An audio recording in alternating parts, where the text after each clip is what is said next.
I will say Dr. Brunner does do Mr. Oh, goodness. Mr. Brunner. Dr. Chiron, Mr. Brunner.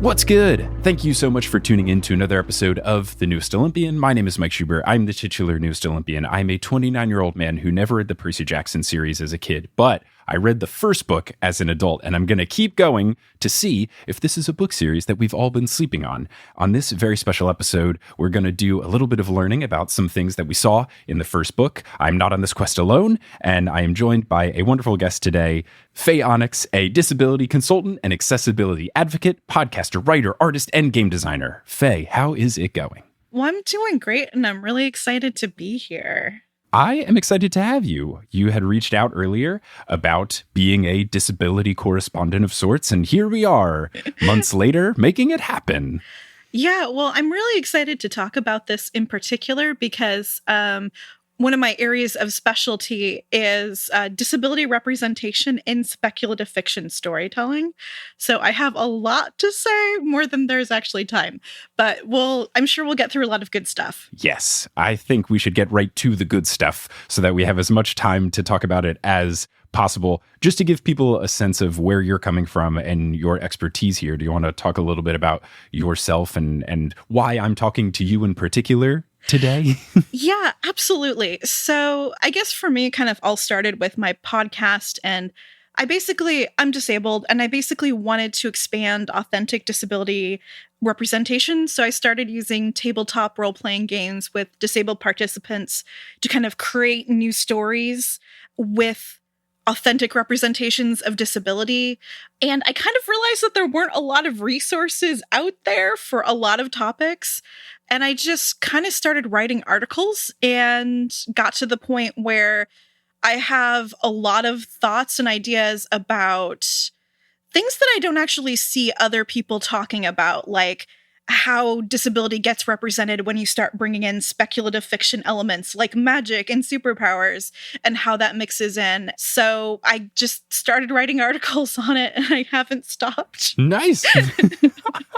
Well, that's fantastic. I think you bring up a great point that it does get tricky when magic and magical elements get into the mix. So I'm glad that you are going to be able to talk about that today. Absolutely. I'm very excited to get to some of these topics. The first of which you've identified is ableist language. I think that is a great place to start because it's something that I think is very important. It's important for me as a podcaster. I have made it very public that I am constantly learning to be better at this. Over the course of podcasting, I have weeded out words like crazy and lame from my vocabulary. And I think that it is something interesting to talk about, especially for this book, because from what I heard from various listeners, some of the words used aren't what we would use today. Maybe they were what we would use in 2005. The first of which that I brushed up against, and I asked folks, is this not the right word to use? And people did confirm crippled gets used a couple different times in the story.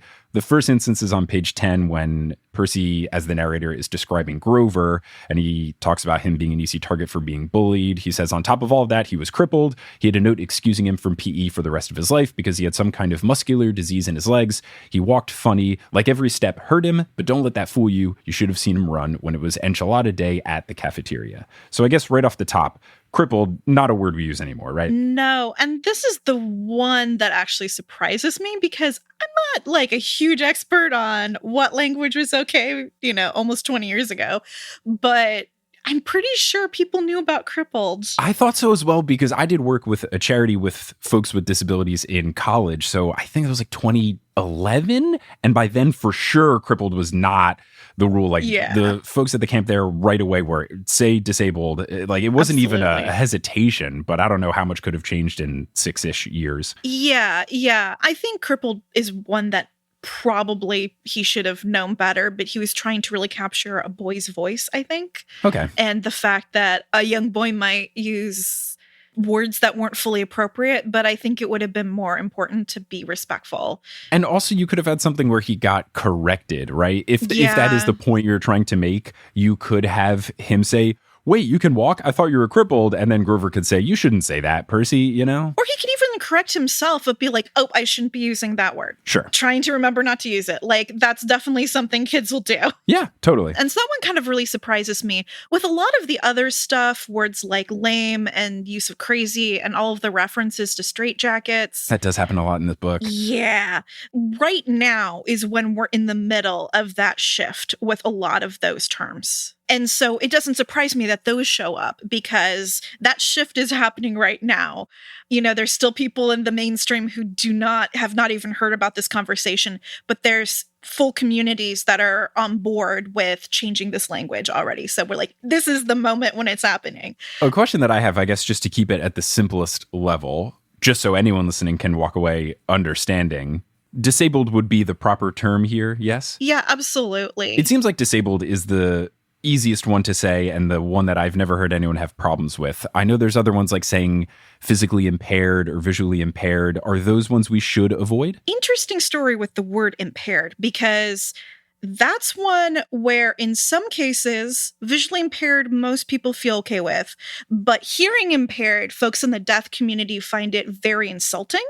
So I just generally try to stay away from the word impaired, but most other terms end up being kind of euphemistic, and that kind of makes them like we're treating disability like it's something to be ashamed of. Okay. So disabled is actually generally what we want to go with. Okay. Is there a reason why exactly that phrase is good? Sometimes it's hard, I guess, for people to get like why this one is better than another one, as opposed to just a group of people deciding that that word is not the proper term. I think it just kind of comes out of the history of other words coming from times and places and having uses that are really stigmatizing and insulting. And disabled is the one that we have that's much more neutral and that we're working with as a disabled community and disability advocates and activists. And it's kind of the settled on one that is respectful. Okay. And handicap is certainly another one to avoid, yes? Yeah.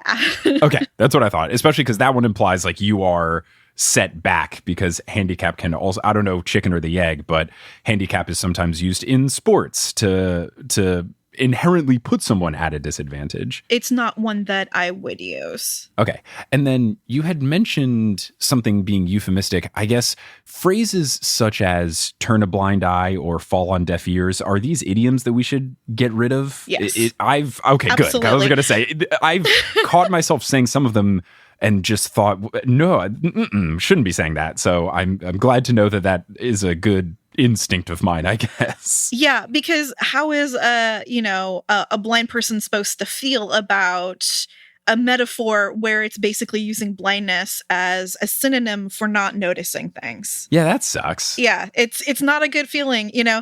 I think a lot of folks are really focusing more on the specific ableist words, but I definitely think removing ableist metaphors as much as possible is definitely something worth working on as well. Okay. And then a similar thing in terms of words to not say, I think this would be the case for lame or for dumb, saying something like that's so lame or that's so dumb, because those words were used for actual disabilities. Is that the problem with the words themselves, or is that the problem with you're taking a word that was used to describe a disability and now you're equating it with that's so silly or that's so ridiculous or that's bad, etc.? Well, it's kind of both, right? All right. It's just like how people used to say that's so gay, and it's Right. like, well, if you're saying it like it's a negative thing, then you're making gayness like this metaphor for bad things. So it makes a negative connotation for the word gay. It's the same thing with disability. So if you're using a word for a disability for something negative, then we're creating that negative association that it's lesser to be disabled. But I think also I wouldn't call someone with a mobility disability lame. And is that because it's just gone too far in the zeitgeist of lame became too popular as a word to say that this sucks, so now it's kind of ruined? Well, that's an interesting question. I would find it very strange for someone who can't speak or some like mute feels better than saying so-and-so is dumb. Absolutely. So the terms themselves kind of have a little bit of this kind of historic, stigmatized idea of what it means to be disabled. The word insane is in particular really prominent of that because insane is not a specific condition. It's some sort of giant mush. And whenever people use insanity in like storytelling and stuff, you can tell that there's not a specific condition or even multiple conditions that are being referenced. And it's kind of this idea of like this giant mush of every symptom ever, plus any behavior that's considered not normal, all kind of mushed together in this giant soup of stuff with this kind of idea that person who's insane could just have any of these things. And you can see that this idea of what insane is does not match our current understandings of things like mental illness, neurodivergence. And it is inherently kind of a stigmatized historic concept.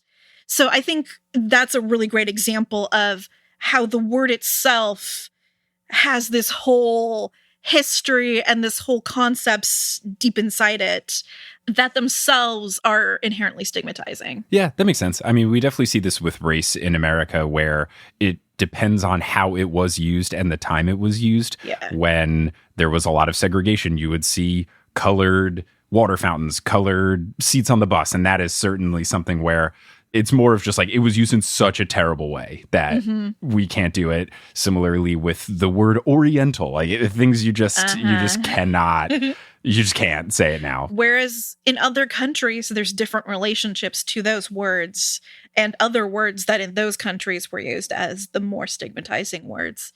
That's when I briefly ran into with an international thing once where I was just like, oh, that's a current term. Okay, not in America, but okay. Yeah, I should definitely preface that anything I say has the understood I've lived in America my entire life. So anything I'm saying is American English specific. So another phrase that was used early on in the book that I got a lot of feedback about, I had just said this in the episode and folks reached out to me, is when narrator Percy's talking about Mr. Brunner and his use of a wheelchair, he uses the phrase wheelchair bound. So he says, a shadow slid across the lighted glass of Brunner's office door, the shadow of something much taller than my wheelchair bound teacher, holding something that looks suspiciously like an archer's bow. So what I received in terms of feedback was people saying that you don't really say wheelchair bound anymore. You would say wheelchair user because wheelchair bound implies that someone who uses a wheelchair is always in a wheelchair, as opposed to someone who is a wheelchair user uses a wheelchair to move around. Is that the correct breakdown of it? Yeah, I mean, I think the big thing that I think about with this is that there's the experience of wheelchairs, that's the experience from a disabled person who uses wheelchairs, and then the mental image of it from the mind of like a non-disabled person. And like, especially historically, that's like, oh, wheelchair bound, you can't walk. That's the idea. A lot of people who use wheelchairs can walk, but they maybe have pain or can only walk a short distance. But there's that kind of idea. But from the experience of the disabled person, wheelchairs are freedom, right? That's kind of like a slogan that a lot of people use. Like, it's a mobility device. People use it to move through the world. That's why wheelchair user is a much more respectful and appropriate term. And wheelchair bound is kind of this more historic, non-disabled view of what it means to be disabled, of like, you're trapped. That makes sense. No, that totally makes sense. So I think that this can get into something that you had mentioned when we were talking before recording here, is what's very interesting about Grover and Chiron / Mr. Brunner in this story is that they aren't actually physically disabled, but it's more of they are using disability as a way to mask their true Greek forms. Right. So that's something that I've always found interesting. And a big reason why I wanted to talk about this with you is, I guess, first off, is that good representation? Does that make it bad representation? Is it somewhere in between? And I know that you have a lot to say about just in general how non-humans representing a disabled person would go and how it is done in storytelling. So can you just touch on those things? Because that's the thing that I just, as someone who is not disabled, I just have not a good sense of if this is good, bad, in between, etc. Right. So I think the first thing I would say is that there is a pretty significant negative storytelling pattern, which is the able-bodied person pretending to be disabled. Though it's not always able-bodied people. In this case, we're thinking about bodies, but it can also be a neurotypical person pretending to be neurodivergent, usually leaning heavily on negative stereotypes about being crazy. In air quotes for the folks listening at home. Yes, I literally did air quotes. Absolutely. This pattern happens so often in storytelling, and it's really a big problem because what happens is there's actually a lot of harassment of folks, especially folks who are wheelchair users who can walk, so often called ambulatory wheelchair users. And so what will happen is, they'll park in the accessible parking space. They'll maybe step out of their car to go get their wheelchair out of the back of the car. And people will write the most nasty notes, say horrible things. I think there have been cases where people have had their cars keyed. Oh, because they think they're faking it? Yes. Oh my gosh. And the placard's like right there. Or people will be in a grocery store shopping and want to reach something on a high shelf. So they'll stand up out of their wheelchair, or they'll use the scooter and stand up to reach something on a high shelf, and people will give them dirty looks, be mean to them. Cashiers will just be super hostile to them because they stood up from a wheelchair. And everyone knows that if you use a wheelchair, you can't stand at all. It's this stereotype, right? So that's what I mean. It's that sort of, they don't match a stereotypical idea of what it means to be a wheelchair user. So people think they're faking it. Yeah. I mean, I will be honest, as a kid, that is something I for sure thought was a thing. It took me learning firsthand from people who use wheelchairs that this is the case. So I'm not surprised that that is pervasive. And I hope more people realize that you don't have to be completely unable to use your legs in order to use a wheelchair. You pointed out before, it could just be pain or fatigue, stamina, whatever. Absolutely. A lot of reasons. That's kind of a reason why this storytelling pattern is considered particularly negative, because it's connected to so much real world harassment of disabled people.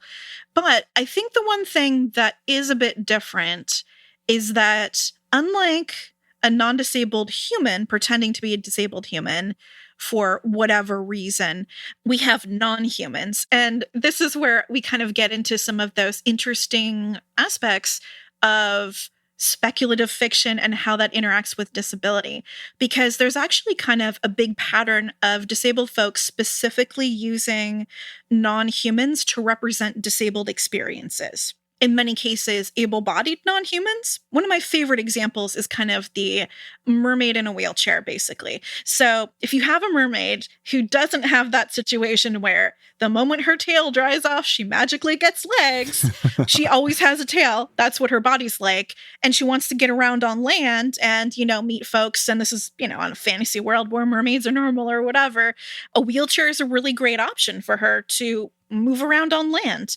And at the point where she's using a wheelchair, then she has all of the accessibility needs of wheelchair users because she is a wheelchair user.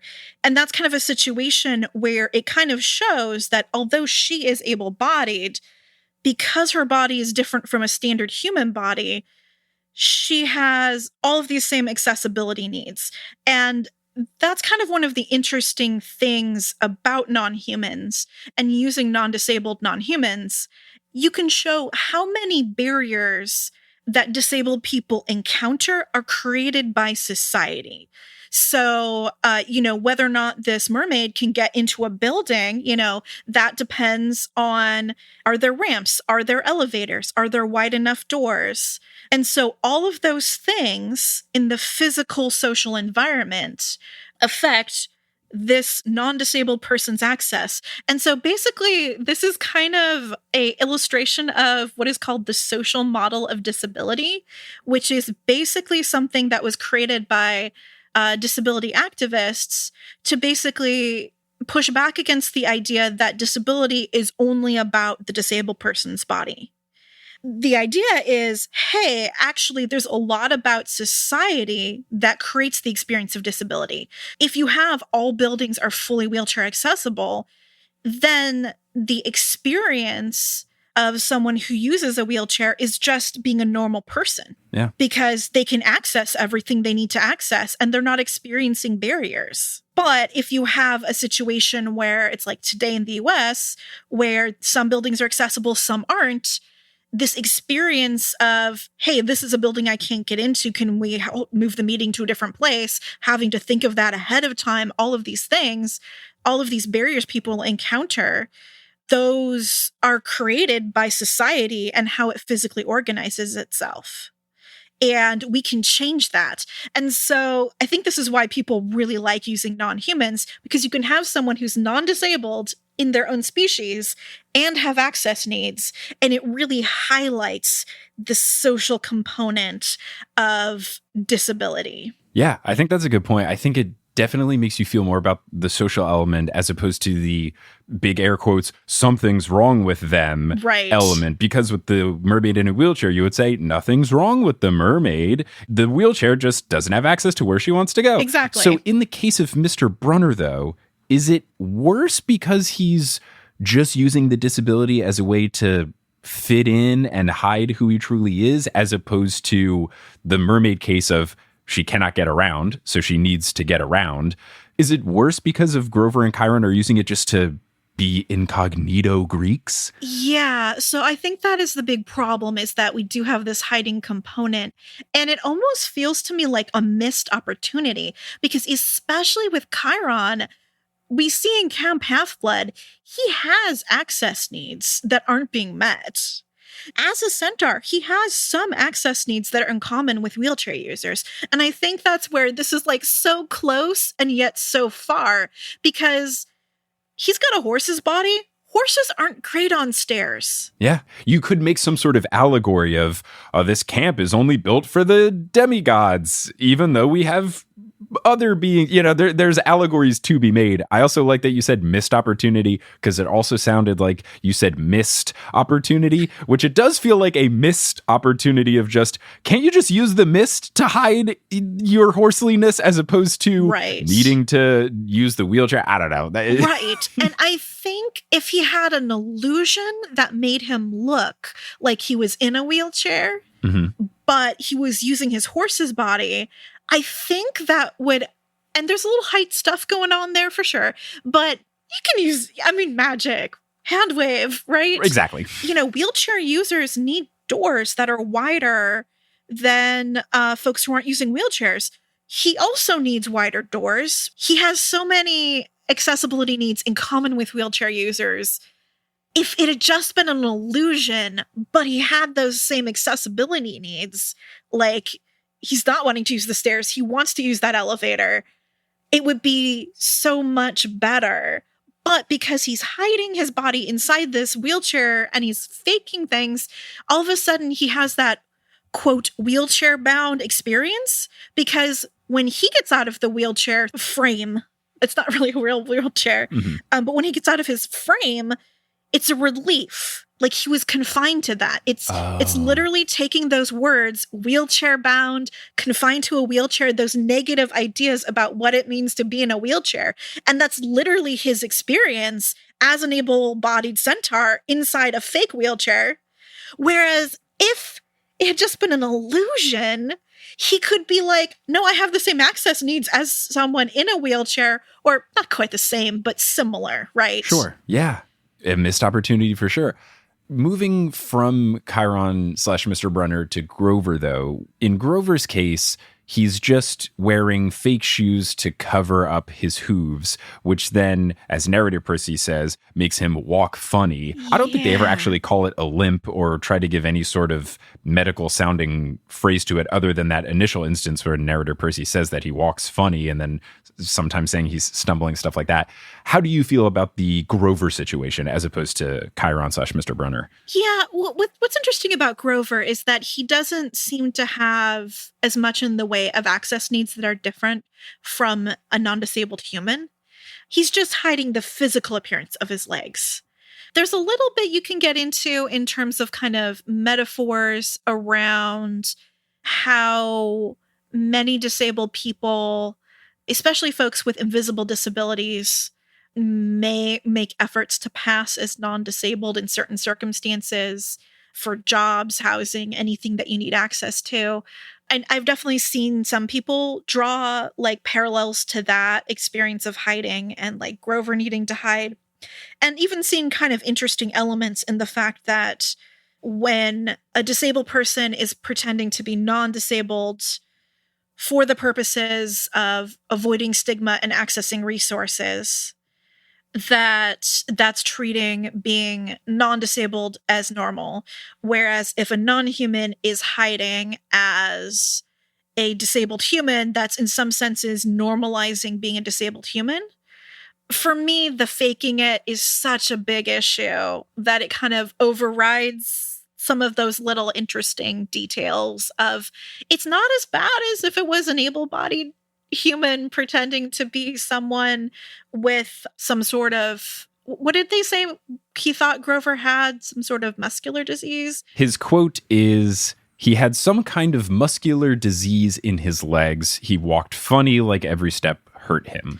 It's one step less bad, but overall, it's definitely a concern because it is such a big issue in terms of the everyday lives of a lot of disabled people. And in terms of trying to fit into society, does that just come down to personal preference for someone who's disabled? I had a friend from back in my Vine days who had a prosthetic leg from basically the knee down, and he would just roll his pants all the way up to his knee to make it very clear, hello, this is prosthetic.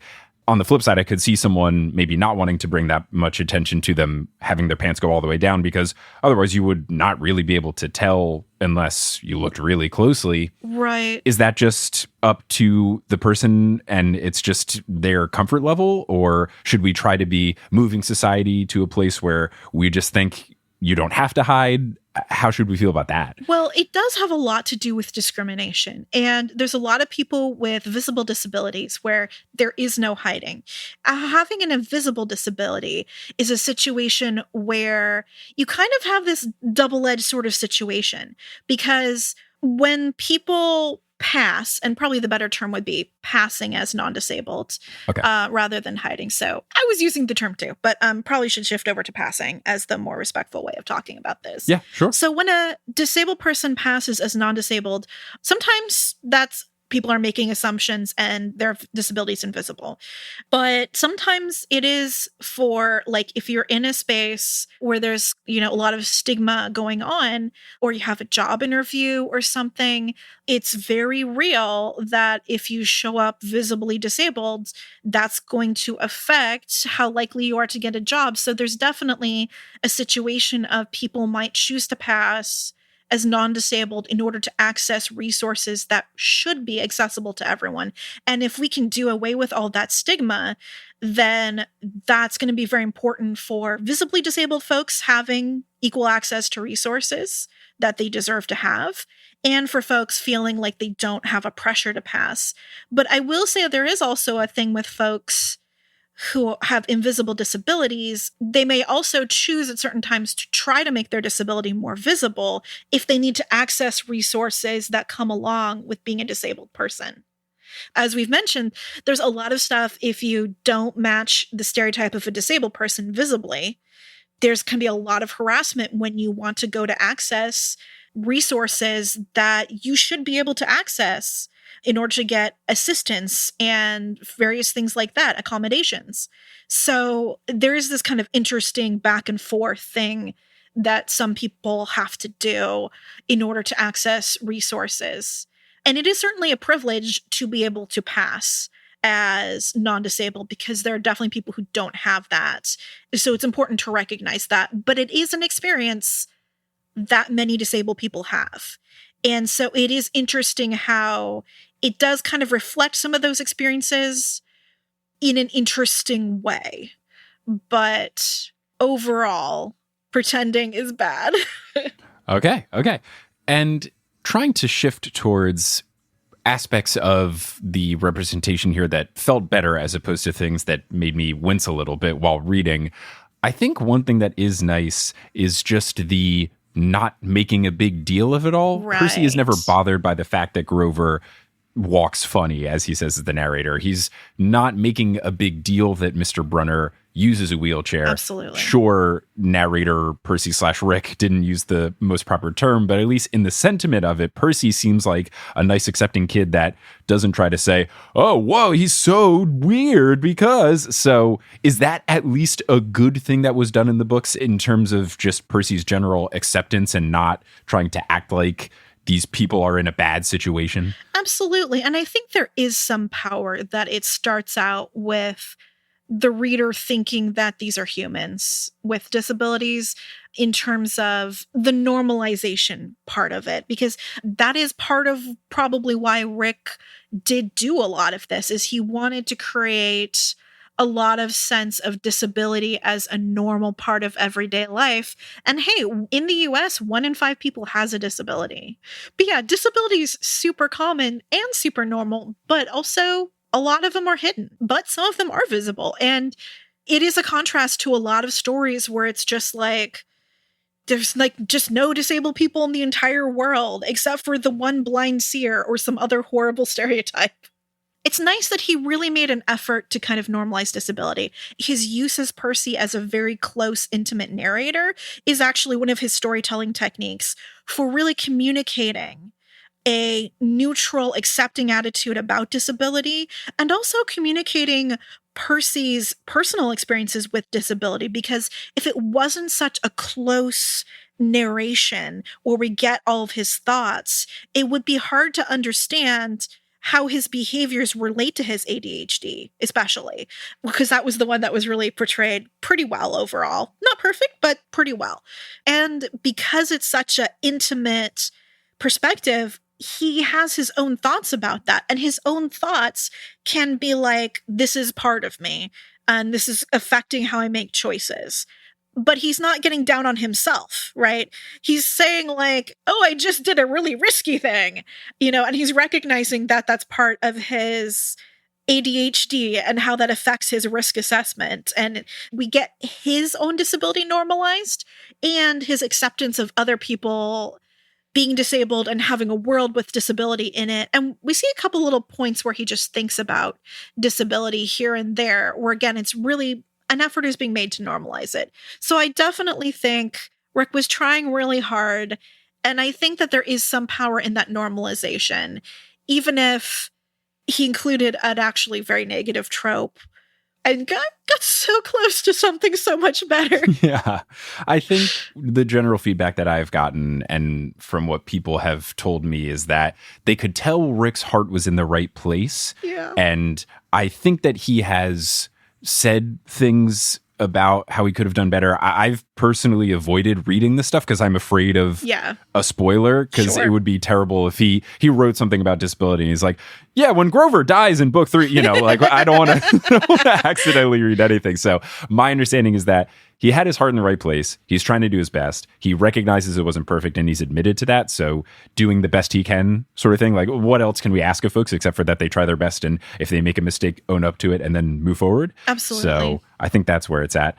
I do want to talk a little bit more about Percy, but I'm actually going to take the time here to do a natural transition for the lightning brief, our mid-roll break. Whoa! Hello and welcome to this episode's Lightning Brief. First, once we finished recording, Fay said, oh, there's this great resource that I wish I had mentioned, and it is a resource that has ableist words and terms to avoid. I've actually used this resource before when trying to better myself in the words that I use on my podcasts, and if you want to check that out, I've got a link to it in the description of this episode. Second, I wanted to thank everyone who is supporting the show on Patreon. It's been really nice to see everyone sharing pictures of their stickers that have now arrived. The pins are in production, and hopefully I'll be able to send those out soon as well. And we've got a lot of other fun things going on in the Patreon. We just did a bonus episode, a video bonus episode, where Kelly and I reviewed all of the different iterations of the cover for The Lightning Thief. So first edition, second edition, illustrated version, some other fun things like the graphic novel. It was a very fun time, and it's very different because it's a video bonus episode. So if you want to check out those TNO bonus goodies and get access to the stuff we've posted in the past before as well, you can go to thenewestolympian.com/Patreon. And now I'd like to give a shout out to the folks who have joined the Patreon most recently. So shout out to our newest Mega God tier patrons, Caitlin Gold and Holly Double. Shout out to our newest God tier patrons, Brandy Lee, Where's the Damn Snack Bar, Amanda Jackson, Beepers, that's Beepers with 3 E's, and Leginsta or Leginsta. It's LJJNZDA, and I'm not quite sure how to pronounce it, but I'm doing my best. And shout out to our newest Demigod tier patrons, Joanna Botcher, Claire Williams, Isabella Salis, Lindsay, and Kyle Zwakos. And finally, a name correction for Emer. I appreciate all of your support, and I hope that Zeus blesses you in terms of your phone's charging more quickly when you plug them in. And speaking of support, I want to thank Multitude for having us as a part of the collective. If you want to support Multitude, you can do so in a number of ways. You can listen to our shows, and you can also support us by joining the Multicrew. If you go to multicrew.club, you can support all of our shows, and you can get access to some sweet bonus content as a thank you for doing so. And one of those is our exclusive audio feed, which features Head, Heart, Gut, the friendly debate show, as well as other audio goodies that we put up there from time to time.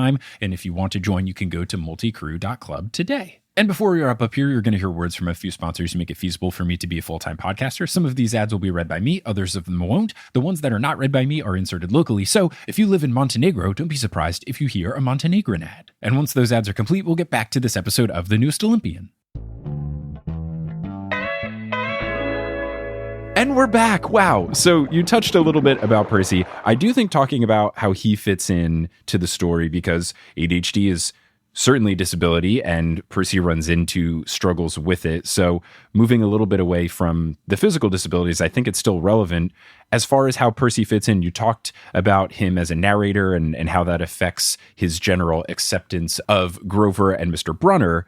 But as far as Percy in the story, how do you feel like he felt in his representation, any element related to him as a character or a narrator or both? Well, one of the things that I really noticed, this is actually a problem with the representation of Chiron as well, and a still very pervasive problem in disability representation, is the lack of tools and accommodations for disabilities.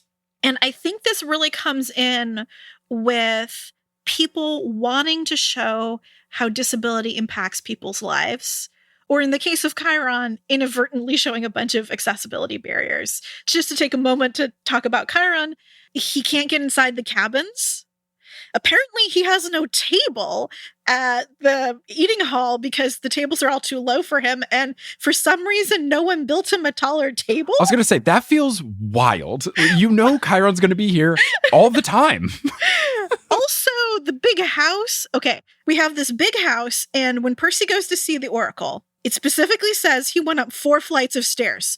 How did Chiron go to see the Oracle? I would hope that there's an elevator, but I don't know. Maybe someone with flying powers flew him? I don't know, but that's a great question that you raised and I didn't even think about, so I'm glad you're bringing it up. And there's no mentions of this house has extra tall wide doors, sized for centaur. I'm also imagining someone playing a mediator. Someone goes up the stairs and is in the mummy and then is yelling out the window to Chiron on the ground floor. The mummy said, they said that there's going to be a big bad guy. Right. And it's just like, there is no reason. Chiron is the head teacher or something. And he's always hanging out on the porch. He's very important. Make accommodations for him. Make accommodations for anyone, but Chiron, come on, you know he's going to be there. And also, he's apparently their best healer, which then makes the fact that he can't go into the cabins a little bit more concerning. Right. You're right. My goodness. I mean, it would be nice for the doors to be tall enough for him to go in and, I don't know, chat with someone, but he's not living there, so it's less of an issue. But because he's the main healer, all of a sudden it's like, well, what if someone's incapacitated? Mm-hmm. You don't necessarily want someone without healing skill to move someone just so the healer can examine them. Right, because you could move them in the wrong way. Right, especially if you had a spinal injury. Sure, yeah. So it's just like, Oh dear. Oh dear. So these are all accidental. I think Rick didn't really fully understand. We've identified access barriers. That's not the end of the story. That's the first step. Step two is addressing them. Right, right. But this is often an issue, and this is an issue with Percy's representation too. He's clearly struggling in school, and his struggles are very real, and they're based on Rick's son's struggles, I imagine. Those are all very real. And this, especially with ADHD, I think the accommodations were probably a lot less good than they currently are. But there is this thing of like, I think authors still have this issue where they'll want to show how disability causes struggles. So they'll show a person struggling with something and there's no tools and accommodations. There's nothing in place to help them. So we know that he's having trouble reading the books at his school. He's having trouble remembering stuff he learns in class, but he's not getting a note taker to take notes for him. I will say that Mr. Brunner does some things that are actually good for ADHD students. I think it says that they play games in class. Yes. Which gamifying learning is actually a really great thing for folks with ADHD. Oh, cool. He brings in a sword and does stuff. So it seems like there's more physical movement going on in class, which is also really good for students with ADHD. But it's not something that's part of his school. And everyone knows he's got ADHD, but there seems to be no attempt to be like, okay, how can we help these students succeed? And I think the thing is, authors want to show the struggle of disability, but just because you have tools and accommodations doesn't mean there's no struggles. The tools and accommodations don't erase the struggle necessarily. So if you have a wheelchair accessible building, that's fully accessible to folks, but maybe the person has chronic fatigue and that's still going to be a struggle in their life. At least for right now, we're going to be constantly coming across aspects of society that don't quite fit our needs. And even just taking the time to do things a different way, that in itself can be surprisingly time consuming. So he would still have struggles if you got accommodations. You know, the ADHD doesn't go away because you got tools, but the tools help you achieve results. And for example, a separate room where he can take tests so that he's not distracted while being tested. That is something that would be very helpful for him probably, and would probably help him achieve more on tests. And it's simply because the way his brain is, the distractions in the environment of just other people doing things are going to have a disproportionate impact on him. But, you know, for example, I think you all talked about executive function a bit when you're talking about ADHD. Folks with ADHD have a harder time with those sort of planning, dividing things up into tasks and stuff. But a lot of people have said that this really does help them be creative in ways that maybe neurotypical people find a little more challenging to do. So there are benefits and challenges, but it's like the challenges don't just go away. There's less stories showing people struggling with those challenges while also having tools and accommodations.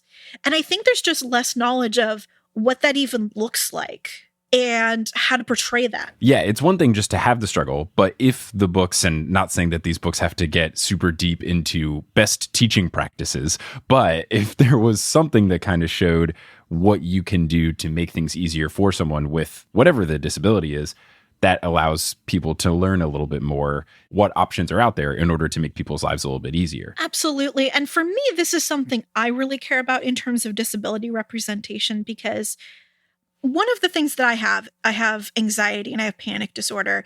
It really impacts my life. It took me so long to learn that there even were techniques that could be used. So breathing exercises don't work for me for various reasons, but pretty much all of the first pass exercises people give for anxiety are breathing exercises. And I've never heard of anything else to help with anxiety. And so when COVID started, my panic disorder got really bad.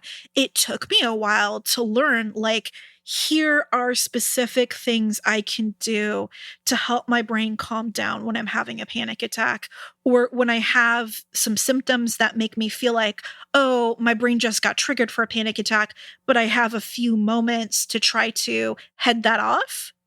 You can do these different counting techniques where you go through your different senses and count objects.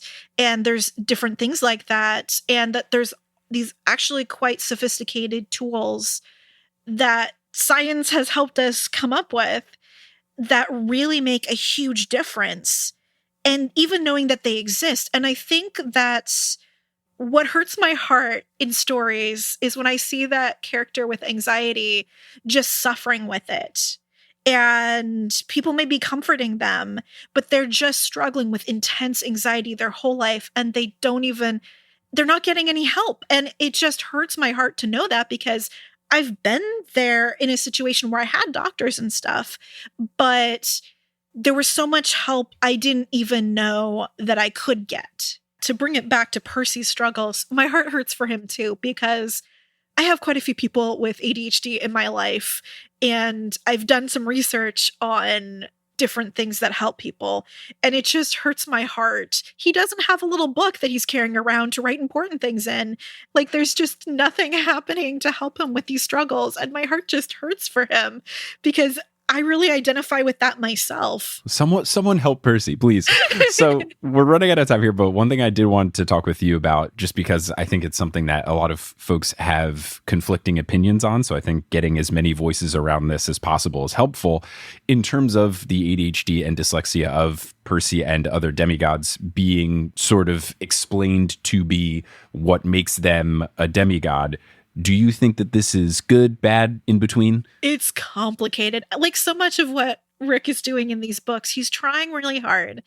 He doesn't know all that he needs to know to really do it as solidly as he could be. And part of it's the time period. And the thing that I would say is with disability and superpowers, there's actually a whole bunch of disability and superpowers storytelling patterns that just come out a lot. And two ones that kind of get close to what's going on with Percy. One is the disability causes the superpower. Every time I've run into it, it's been a problem. Let's just say that. Okay. The really gross way it can come out, which isn't in this story, but just to give it a contrast, disability makes someone kind of incomplete almost, and somehow magically they just develop a superpower to complete them, which is a problem. But it also can just be like, oh, this person has a disability and they're given a superpower that just so happens to perfectly make up for their disability, which again implies kind of a lack. But where this gets close to what Rick's doing here is because a lot of these ideas of superpowers making up for disability are based on a tiny grain of real stuff in disability, which is, the plasticity of the brain. With people who are blind, the whole visual cortex, that brain space, gets used for other things. And also, because blind people pay more attention to their hearing, they have the same kind of hearing that any other average person has. But because they pay more attention to it and develop it, it's just like how a musician who's trained can hear things in music that I certainly could not hear. Yeah, it's like how I can hear mouth clicks and mouth sounds really well after editing myself and other people podcasting for the past 5 years. It's rough. If I try to watch something with low quality microphones, like when they're doing the stuff on C-SPAN in the Senate and they've got those really crappy tiny little microphones, it's nails on a chalkboard everywhere. I just made a mouth sound, but no one at home will hear it because Sherry editing will have edited it out because I've bestowed my curse onto her when I taught her how to hide mouth sounds in audio. That's just my trained ear, unfortunately trained too well. I identify with this so hard. Like, yes, the mouth sounds. Oh my gosh, I'm losing my headphones. That's how much I identify with this. So there is some realness to brain plasticity. And there's also, hyperfocus. Great example of a disabled experience that feels like a superpower to some people.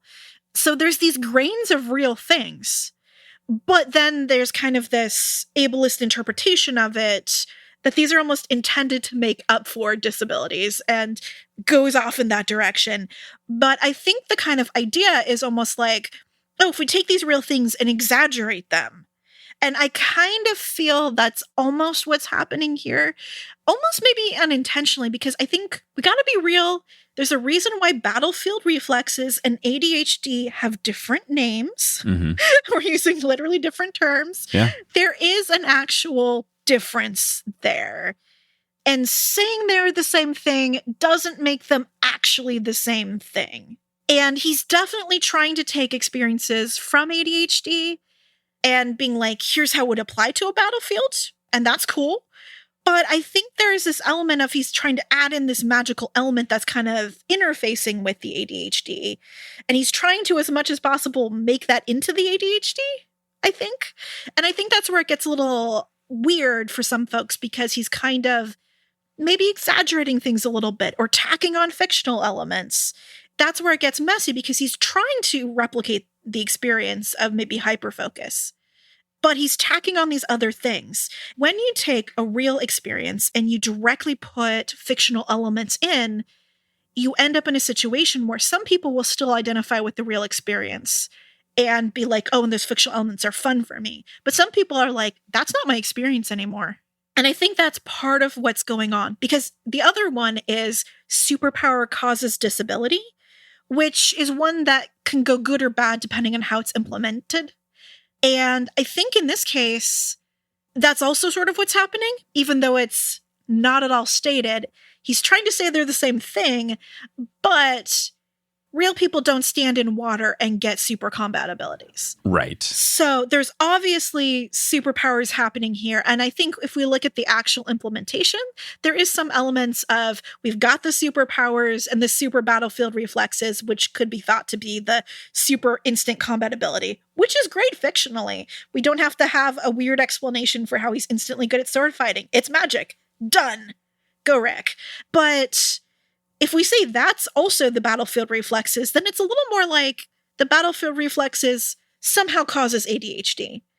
And if he was really cleanly saying somehow this thing causes the ADHD, and sometimes the ADHD merges with it really well, and sometimes it doesn't, that could actually work. And that's where if you keep them separate, or you have the superpower kind of causing the disability, but the disability itself is represented fully accurately to how it is in the real world, I think it would probably be a lot less weird for folks than kind of pretending they're the same thing when they're not, and kind of stitching in a little bit of fictional elements into a real experience. Yeah, I think you make a really good point there, because Annabeth, when she is explaining it to Percy, basically says, no, your ADHD is your battlefield reflexes. But what you're talking about here does make sense, that it does kind of feel like two different things, because it doesn't just exist when he is using it as battlefield reflexes when he's in a battle. Right. It still manifests into his everyday life. So you do get a bit of an interesting situation where,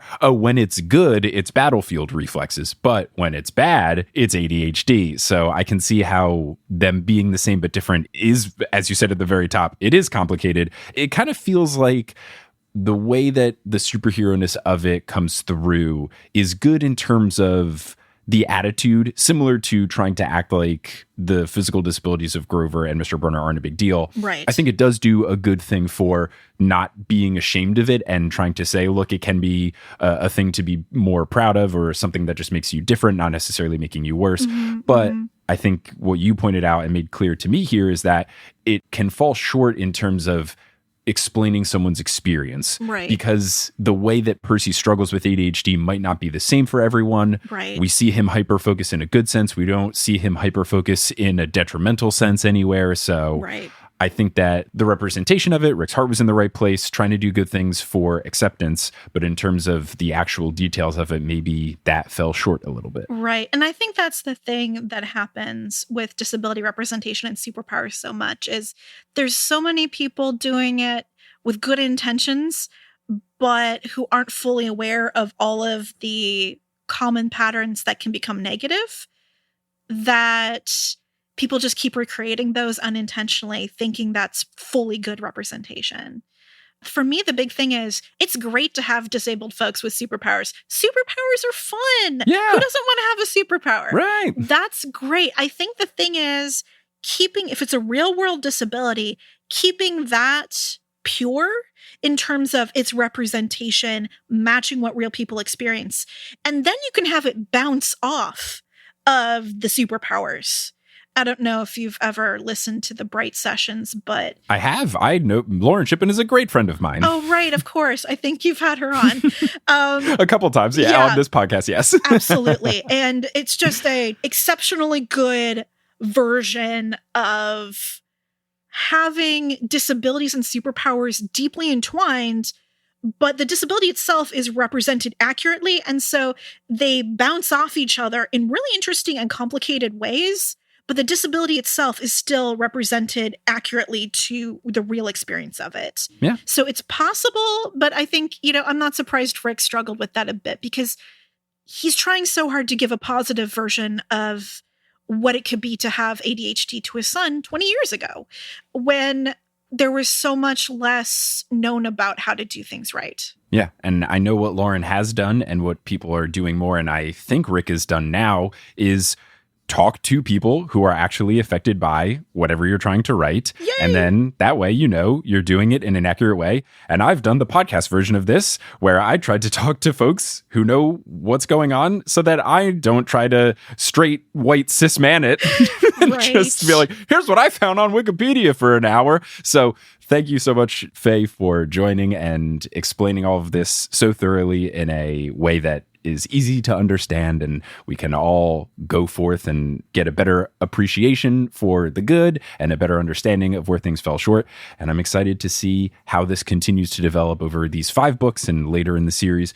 But if people want to find you doing more stuff, where can they find you? Yeah, so my website is writingalchemy.net. I have a massive resources tab that has all sorts of stuff about disability representation and all sorts of things there. Also, my podcast is called Writing Alchemy. Right now it's focusing on using tabletop role-playing games with disabled participants to tell stories of disabled heroes that are authentically represented and show some of these both struggle of disability, but also having access needs and things met, and to just have more and more of this authentic representation of disability. And I will say I have a long-term project coming out, which is called the Adventurers Academy. It's going to be well before it comes out, but if you follow my podcast or follow me on social media, like with Twitter, writing_alchemy. The Adventures Academy is all about creating a magical school that really focuses on creating a healthy learning environment and making the education aspects of the school really fun and exciting, rather than having the drama be about bullies and unhealthy environments. Love that. And that's going to have disabled participants, disabled characters to really create these positive representations of disability. Fantastic. Well, I look forward to that. Thank you again so much for joining. Listeners, thank you so much for listening. And until next time, when we begin the Sea of Monsters, which is a wild thing to say, already moving on to book 2. Until then, I'll see you later. Such a sign off. Okay.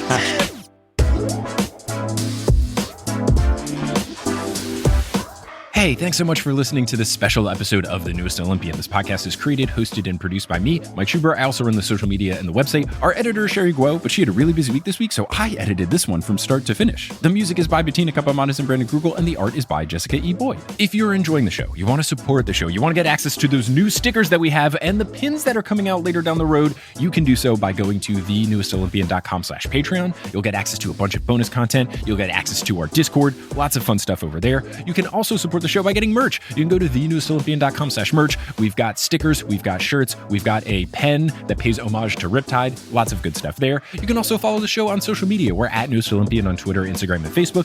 We also have a subreddit, reddit.com/r/thenewestolympian. And you can just check out our website, thenewestolympian.com. Many, many thanks to our producer level patrons: Lauda Bartova, Kelsey Gillespie, The Damn Steam Nuggets, Emma Cooey, Vicky Garcia, Ellie Hoskovchova, Veronica Bartova, Natanya Page, Haley Hastings, Robin Garcia, Frida Vikstrom, Megan Moon, Tough Beifong, Moo Productions, Don't Call Me Nymphadora, Olivia Y, Craig McRoberts, Griffin Dork, Taylor Payne, Giselle Salvador, Minka Dreesen, Can't I See We Brain, Matt Barger, Peter Johnson the Twin, Sabrina Balsiger, Mooney B, Boney Pony, Harlan Christ, Heather McMillan, Casey Canales, Polly Burridge, Nikki Harris, Tatiana Schmidt, Sandra Rose, Bridget Lowry, Aidan Lippold, Josh Sayer, Percy Blue, Josh Wilkie, Martin Anvik, Abby Ryan, Josh Clements, Angela MF, Mary Baumgartner, Shannon Yvonne Aguilar, Wise Girl, Alpacas Are Hope, Finn TZ, Ribbon Monstrosity, Samantha McNamara, Tate Sasson, Emil Oscar Thomason, Roxas 1912, Rafaela, Ashton Gabrielson, Cara Moren, Jordan, Marco Redhouse, Falcon, Joey James, Christopher William Boucher, and Justin Lux. And if you want to help the show out in a non-monetary way, word of mouth is huge. Whether you reach out to someone directly who you think would like the show, or you post about it on social media, or you leave a rating and review on whatever podcast app you're using, any of those things are very helpful, and they help more people find the show, and it makes me very happy. I'm just so glad you listened to this episode, and I hope you tune into our next episode, where we kick off our coverage of the Sea of Monsters by covering Chapter 1 and a good chunk of Chapter 2 with guest Jania Stewart. But until then, I'll see you later.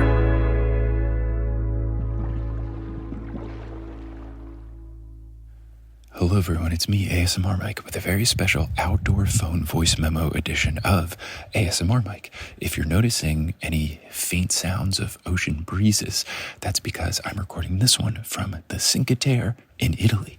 Kelly and I are here on a little trip to celebrate a combination of Valentine's Day and my birthday and our anniversary coming up and Kelly's last month of fully remote work. So we are here and we are doing a lot of hiking and hiking during the day and doing work at night because of time zones. That means we don't have to take vacation days, which is pretty sweet. And I can still do podcast stuff. But yeah, I thought you would enjoy just this nice little ocean breeze from the Cinque Terre, if I'm pronouncing it more properly. But I'm just, again, glad that you listened to this episode and glad that you stuck through to the end, because if you stick through to this part, it means you're a true friend, and that's pretty sweet. So I'm going to go back inside to the Airbnb and finish editing the episode. Okay, goodbye.